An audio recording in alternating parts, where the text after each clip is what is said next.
You might have heard the saying that romance is like rizq.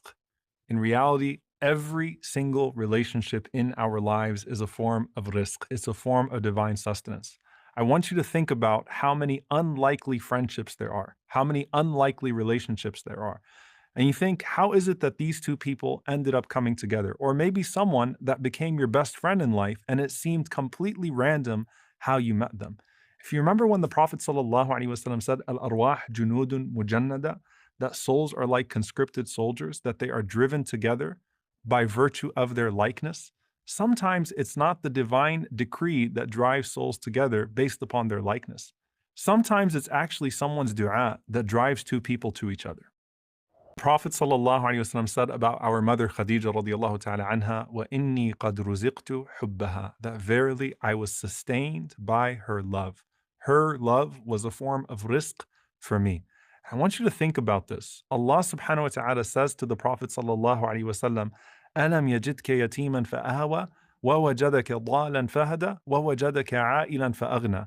He mentions that he enriched the Prophet sallallahu alaihi wasallam through Khadija radiallahu ta'ala anha. And this isn't just talking about the position of the Prophet sallallahu alaihi wasallam after marrying someone like Khadija radiallahu anha. I want you to think about what Allah inspired in Khadija radiallahu ta'ala anha before the Prophet sallallahu alaihi wasallam even received revelation, to where she saw something in him before other people would see in the Prophet ﷺ what they would see in him. She saw in him, alayhi salatu wasalam, despite the societal gap, the best human being to ever walk the face of the earth. That's something that's divine, and that's something that Allah subhanahu wa ta'ala truly descends as rizq. And again, it's not just marriage. SubhanAllah, there's a very beautiful narration from Alqamah, rahimahullah. He says that قَدِمْتُ الشَّامِ فَصَلَّيْتُ رَكَعَتَيْن, that one day I went to Syria and I entered into the masjid and I prayed 2 rak'ahs. ثُمَّ قُلْتُ, and then I said, so listen to the dua, Allahumma rzuqni jalisan salihah. Oh Allah, grant me a righteous companion. So this is actually a dua. Allahumma rzuqni jalisan salihah. Oh Allah, grant me a righteous companion. And so of the greatest du'as for marriage is the one that we actually learned from Musa alayhi salam, where Musa alayhi salam is in Madian. And Musa alayhi salam has just escaped Egypt after a horrible mistake that he committed. And he is completely alone, abandoned, a fugitive, and has no idea what his next step in life is. And he does this small good deed, and then he rests under a tree, and he makes this famous dua to Allah subhanahu wa ta'ala, قَالَ رَبِّ إِنِّي لِمَا أَنزَلْتَ إِلَيَّ مِنْ خَيْرٍ فَقِيرٌ.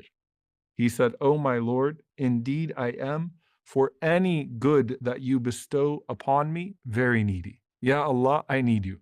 And he doesn't say what he needs from Allah subhanahu wa ta'ala, because the list is actually pretty long there. Safety, food.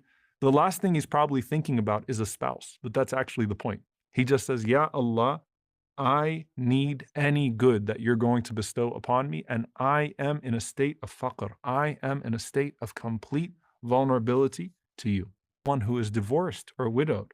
This is where we look to Salama radiallahu ta'ala anha, who when her husband Abu Salama radiallahu anhu passed away, and he was one of the best companions of the Prophet sallallahu alaihi wasallam, truly a remarkable man, an amazing human being. And Salama radiallahu anha thought to herself, how could I possibly have something or someone better than him? And the Prophet sallallahu alaihi wasallam teaches her the dua, Allahumma ajirni fi musibati wa khuluf li khayran minha. Oh Allah, compensate me in regards to my tragedy and give me something better than that which was taken away. Now when Salama radiallahu anha is making this dua, she doesn't realize what the khair could be, what it could possibly be that Allah subhanahu wa ta'ala would give her in place of Abu Salama. Is it Jannah? That would be khair. But in her situation, she said, Allah subhanahu wa ta'ala gave me the Prophet sallallahu alaihi wasallam. She never even thought that that was a possibility. And then finally, the dua that is comprehensive in this regard, رَبَّنَا هَبْ لَنَا مِنْ أَزْوَاجِنَا وَذُرِّيَّاتِنَا قُرَّةَ أَعْيُنٍ وَاجْعَلْنَا لِلْمُتَّقِينَ إِمَامًا. O Allah, grant us from our spouses and children the coolness of our eyes, and make us imams, make us leaders for the pious. اللهم ارزقني جليسا صالحا رب إني أنت إلي من خير فقير.